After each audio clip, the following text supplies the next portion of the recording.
नमस्ते बच्चों, सुप्रभात। मैं मेवाड़ा मनोज दीप दर्शन विद्या संकुल से आज हम पढ़ेंगे हिंदी साहित्य कक्षा 9 स्पर्श भाग 1 पाठ 2 एवरेस्ट मेरी शिखर यात्रा। यह पाठ बिछेंद्री पाल जी ने लिखा है और इस पाठ में उन्होंने अपना अनुभव शेयर किया है, अर्थात उन्होंने अपना अनुभव यहाँ पर स्पष्ट किया है ताकि हम उन्हें पढ़कर समझ सकें और सीख ले सकें। एवरेस्ट मेरी शिखर यात्रा बचेंद्री पाल जी ने ये लिखा है और इस पाठ को हमने पहले वाले वीडियो में आधा पढ़ लिया था और उसके आगे का अब हम इस वीडियो के द्वारा पढ़ेंगे। तो आपको ये वीडियो शांतिपूर्वक सुनना है और समझना है और उसके बाद जो प्रश्न उत्तर दिए गए हैं, जो प्रश्न दिए गए उनके उत्तरों को आपको लिखना है। जैसे ही मैं साउथ कोल कैंप पहुंची, मैंने अगले दिन की अपनी महत्वपूर्ण चढ़ाई की तैयारी शुरू कर दी। यानी कि अगले दिन जो उनको चढ़ाई करनी थी उसकी तैयारी में वो जुट गई थी। मैंने खाना, कुकिंग गैस तथा कुछ ऑक्सीजन सिलेंडर इकट्ठे कर लिए। जब दोपहर 1:30 बजे बिस्सा आया, उसने मुझे चाय के लिए पानी गर्म करते देखा कि जय और मीनू अभी बहुत पीछे थे। मैं चिंतित थी क्योंकि मुझे अगले दिन उनके साथ ही चढ़ाई करनी थी। वे धीरे धीरे आ रहे थे क्योंकि वे भारी बोझ लेकर और बिना ऑक्सीजन के चल रहे थे। यानी उनके पास ऑक्सीजन सिलेंडर नहीं थे और उनके पास वज़न भी काफ़ी था। दोपहर बाद मैंने अपने दल के दूसरे सदस्यों की मदद करने और अपने एक थर्मस को जूस से और दूसरे को गर्म चाय से भरने के लिए नीचे जाने का निश्चय किया। मैंने बर्फीली हवा में ही तंबू के बाहर कदम रखा। जैसे ही मैं कैंप क्षेत्र से बाहर आ रही थी, मेरी मुलाकात मीनू से हुई कि और जय अभी कुछ पीछे थे। मुझे जय जेनेवा स्पर की चोटी के ठीक नीचे मिला था। उसने कृतज्ञतापूर्वक चाय वगैरह पी ली। कृतज्ञतापूर्वक यानी कि किए हुए उपकार को नहीं मानना, उसे हम कृतज्ञता कहते हैं। तो उस प्रकार से उन्होंने चाय पी ली, लेकिन मुझे और आगे जाने से रोकने की कोशिश की और आगे जाने के लिए उसको भी रोकने की कोशिश की, मगर मुझे की से भी मिलना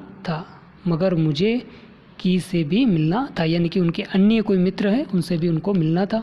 थोड़ा सा और आगे नीचे उतरने पर मैंने की को देखा। यानी कि उनके थोड़ा आगे जब वो बढ़ी तो उनकी जो मित्र है उनको दिखी। वह मुझे देखकर हक्का बक्का रह गया। इनके उनका जो मित्र है वो आगे जब मिला तो उसे देखकर के एकदम आश्चर्यचकित हो गया। तुमने इतनी बड़ी जोखिम क्यों ली बिछेंद्री? उसको पूछा कि आपने इतना बड़ा रिस्क, इतनी बड़ी जोखिम क्यों ली? मैंने उसे दृढ़तापूर्वक कहा, मैं भी औरों की तरह एक पर्वतारोही हूँ, इसलिए इस दल में आई हूँ। उसने जवाब दिया कि मैं भी पर्वतारोही हूँ और इसीलिए मैं इस दल के अंदर आई हूँ। अर्थात कहने का मतलब ये था कि ये जोखिम उसे उठाने में कोई दिक्कत नहीं है, कोई मुसीबत या ऐसा उसको निराशा नहीं होगी कि इतनी बड़ी मुसीबत को वो उठाए। शारीरिक रूप से मैं ठीक हूँ और वो कह रही कि मैं पूरी तरीके से ठीक हूँ, स्वस्थ हूँ, इसलिए मुझे अपने दल के सदस्यों की मदद क्यों नहीं करनी चाहिए। और उसने कहा कि मैं जब ठीक हूँ तो मुझे मेरे दल के अन्य सदस्यों की मदद करनी चाहिए। कि हंसा और उसने पेय पदार्थ से प्यास बुझाई, लेकिन उसने मुझे अपना किट ले जाने नहीं दिया। लेकिन उसका जो किट था वो ले जाने के लिए उसने नहीं दिया था। थोड़ी देर बाद साउथ कोल कैंप से लाटू और बिस्सा में मिलने नीचे उतर आए और हम सब साउथ कोल पर जैसी भी सुरक्षा और आराम की जगह उपलब्ध थी उस पर लौट आए। साउथ कोल पृथ्वी पर बहुत अधिक कठोर जगह के नाम से प्रसिद्ध हैं। अगले दिन मैं सुबह 4 बजे उठ गई, बर्फ़ पिघलाया और चाय बनाई।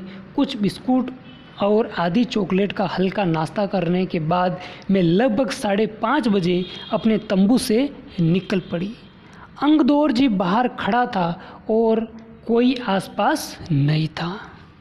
अंगदोरजी बिना ऑक्सीजन के ही चढ़ाई करने वाला था, यानी कि उसके पास गैस सिलेंडर नहीं था और वो चढ़ने वाला था बिना ऑक्सीजन सिलेंडर के। लेकिन इसके कारण उसके पैर ठंडे पड़ जाते थे, इसलिए वह ऊंचाई पर लंबे समय तक खुले में और रात्रि में शिखर कैंप पर नहीं जाना चाहता था। इसलिए उसे या तो उसी दिन चोटी तक चढ़कर साउथ कोल पर वापस जाना था अथवा अपने प्रयास को छोड़ देना था। वह तुरंत ही चढ़ाई शुरू करना चाहता था और उसने मुझसे पूछा क्या मैं उसके साथ जाना चाहूँगी। एक ही दिन में साउथ कोल से चोटी तक जाना और वापस आना बहुत कठिन और श्रम साध्य होगा, यानी कि बहुत ज़्यादा मेहनत पड़ेगी कि ऊपर जाना फिर वापस आना। इसके अलावा यदि अंगदोरजी के पैर ठंडे पड़ गए तो उसके लौट कर आने का भी जोखिम था, यानी कि उसके पैर ठंडे पड़ गए तो वापस आने में भी मुसीबत थी। मुझे फिर भी अंगदोरजी पर विश्वास था और साथ साथ में आरोहण की क्षमता और कर्मठता के बारे में भी आश्वस्त थी। अन्य कोई भी व्यक्ति इस समय साथ चलने के लिए तैयार नहीं था। सुबह 6:20 पर जब अंगदोरजी और मैं साउथ कोल से बाहर आ निकले तो दिन ऊपर चढ़ आया था, यानी कि धूप आ गई थी। हल्की हल्की हवा चल रही थी लेकिन ठंड भी बहुत अधिक थी। मैं अपने आरोही उपस्कर में काफ़ी सुरक्षित और गर्म थी। हमने बगैर रस्सी के ही चढ़ाई की, यानी कि बिना रस्सी को लगाए वो चढ़ रहे थे। अंगदोरजी एक निश्चित गति से ऊपर चढ़ते गए और मुझे भी उनके साथ चलने में कोई कठिनाई नहीं होती, यानी कि अंगदोरजी के साथ साथ ये भी चढ़ रही थी। जमे हुए बर्फ की सीधी व ढलाऊ चट्टानें इतनी सख्त और भुरभुरी थी मानो शीशे की चादरें बिछी हो। ऐसा लग रहा था जैसे कि कांच की चादरें बिछी हुई हैं। हमें बर्फ़ काटने के फावड़े का इस्तेमाल करना ही पड़ा और मुझे इतनी सख्त से फावड़ा चलाना पड़ा जिससे कि उस जमे हुए बर्फ़ की धरती को फावड़े के दांते काट सके। मैंने उन खतरनाक स्थलों पर हर कदम अच्छी तरह सोच समझकर उठाया। 2 घंटे से कम समय में ही हम शिखर कैंप पर पहुंच गए, यानी कि 2 घंटे भी पूरे नहीं लगे थे और वो कैंप पर पहुंच गए। अंगदोरजी ने पीछे मुड़कर देखा और मुझसे कहा कि क्या मैं थक गई हूँ। उसने पूछा अंगदोरजी ने कि उसको बिछेंद्री जी को, क्या आप थक गए। मैंने जवाब दिया नहीं, जिसे सुनकर वे बहुत अधिक आश्चर्यचकित और आनंदित हुए। उनको आश्चर्य भी हुआ लेकिन साथ में खुशी भी हुई।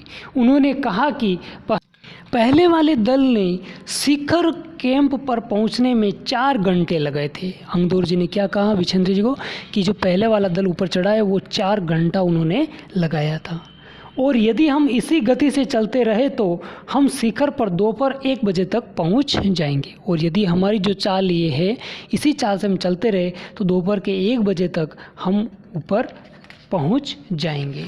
कहाँ पर? शिखर पर हम पहुंच जाएंगे। लाटू हमारे पीछे पीछे आ रहा था और जब हम दक्षिणी शिखर के नीचे आराम कर रहे थे वह हमारे पास पहुंच गया।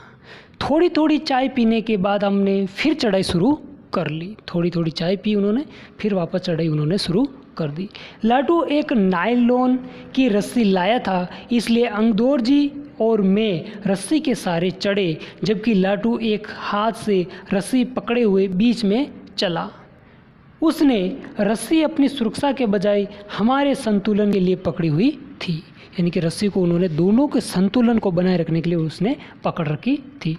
लाटू ने ध्यान दिया कि मैं इन ऊंचाइयों के लिए सामान्यतः आवश्यक 4 लीटर ऑक्सीजन की अपेक्षा लगभग 2.5 लीटर ऑक्सीजन प्रति मिनट की दर से लेकर चढ़ रही थी। उनका ऐसा अनुमान था कि लगभग 2.5 लीटर ऑक्सीजन प्रति मिनट की दर से वो चढ़ रही थी। मेरे रेगुलेटर पर जैसे ही उसने ऑक्सीजन की आपूर्ति बढ़ाई, मुझे महसूस हुआ कि सपाट और कठिन चढ़ाई भी अब आसान लग रही थी। यानी कि उसने ऑक्सीजन का जो रेगुलेटर उसको बढ़ाया तो उसे ऐसा लग रहा था कि वो जो चढ़ाई है वो कठिन जो चढ़ाई थी वो थोड़ी आसान उसे लगने लगी। दक्षिणी शिखर के ऊपर हवा की गति बढ़ गई थी। उस ऊंचाई पर तेज हवा के झोंके भूरे बर्फ के कणों को चारों तरफ उड़ा रहे थे। यानी कि जो हवा चल रही थी उस हवा के कारण जो बर्फ़ के कण हैं वो उड़ रहे थे, जिससे दृश्यता शून्य तक आ गई। यानी कि जो बर्फ़ के कण उड़ रहे थे उसकी वजह से दूर तक दिखाई नहीं दे रहा था। अनेक बार देखा कि केवल थोड़ी दूर के बाद कोई ऊंची चढ़ाई नहीं है, ढलान एकदम सीधा नीचे चला गया है। जब दिखाई नहीं दे रहा था बर्फ़ के उड़ने के कारण तो उनको ऐसा महसूस हो रहा था कि आगे चढ़ाई नहीं होकर के एक ढलान है। मेरी सांस मानो रुक गई।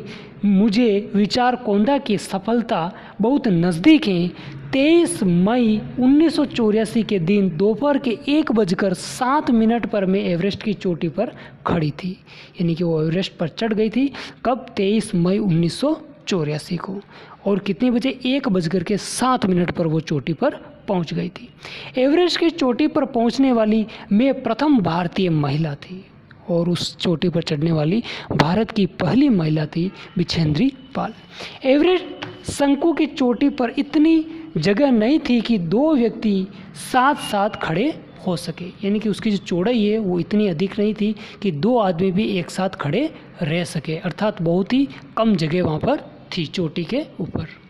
चारों तरफ हजारों मीटर लंबी सीधी ढलान को देखते हुए हमारे सामने प्रश्न सुरक्षा का था। यानी कि जो ढलान दिखाई दे रही थी चारों तरफ उनको, तो उस ढलान को देख करके उनको एक डर सा महसूस हो रहा था कि उनकी जो सुरक्षा है वो कैसे की जाए। उनको ऐसा, उनके सामने एक प्रश्न खड़ा होता। हमने पहले बर्फ़ के फावड़े से बर्फ़ की खुदाई कर अपने आप को सुरक्षित रूप से स्थिर किया। इसके बाद मैं अपने घुटनों के बल बैठी बर्फ़ पर अपने माथे को लगाकर मैंने सागर माथे के ताज का चुंबन लिया। बिना उठे ही मैंने अपने थैले से दुर्गा माँ का चित्र और हनुमान चालीसा निकाला। मैंने इनको अपने साथ लाल कपड़े में लपेटा, छोटी सी पूजा अर्चना की और इनको बर्फ़ में दबा दिया। आनंद के इस क्षण में मुझे अपने माता पिता का ध्यान आया। जब वो ऊपर चढ़ी, पूजा पाठ किया और उनको बर्फ़ में तस्वीर को और लाल कपड़े को रखा, उस समय उनको अपने माता पिता की याद आई।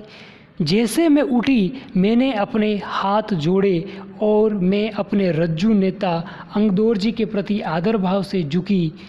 उनकी जो नज़र है, उनके नेता अंगदौर जी के प्रति आदर भाव से उनकी नज़रें झुकी। अंगदौर जी जिन्होंने मुझे प्रोत्साहित किया और मुझे लक्ष्य तक पहुंचाया, मैंने उन्हें बिना ऑक्सीजन के एवरेस्ट की दूसरी चढ़ाई चढ़ने पर बधाई भी दी। उन्होंने मुझे गले से लगाया और मेरे कानों में फुसफुसाया, दीदी तुमने अच्छी चढ़ाई की, मैं बहुत प्रसन्न हूँ। यानी कि आपने जो चढ़ाई की जिस तरीके से, जिस गति से, उसके लिए मैं बहुत खुश हूँ। कुछ देर बाद सोनम पुलजर पहुँचे और उन्होंने फ़ोटो लेने शुरू कर दिए। उन्होंने फ़ोटो खींचना शुरू किया। इस समय तक लाटू ने हमारे नेता को एवरेस्ट पर हम चारों के होने की सूचना दे दी थी। तब मेरे हाथ में वॉकी टॉकी दिया गया। कर्नल खुल्लर हमारी सफलता से बहुत प्रसन्न हुए। उनके वॉकी टॉकी लेकर के उन्होंने सूचना दी और उसकी वजह से उनके जो कर्नल खुल्लर थे वो बहुत खुश हुए। मुझे बधाई देते हुए उन्होंने कहा, मैं तुम्हारी इस अनूठी उपलब्धि के लिए तुम्हारे माता पिता को बधाई देना चाहूँगा। वे बोले कि देश को तुम पर गर्व है और अब तुम ऐसे संसार में वापस जाओगी जो तुम्हारे अपने पीछे छोड़े हुए संसार से एकदम भिन्न होगा। ये उनके कर्नल खुल्लर ने वॉकी टॉकी के जरिए ये बात की थी। तो ये पाठ हमारा यहीं पर समाप्त होता है। आपने ध्यानपूर्वक सुना, समझा, उसके लिए आपको बहुत बहुत धन्यवाद। अब आपको इस पाठ के प्रश्नोत्तर अपनी नोटबुक में करना है। धन्यवाद।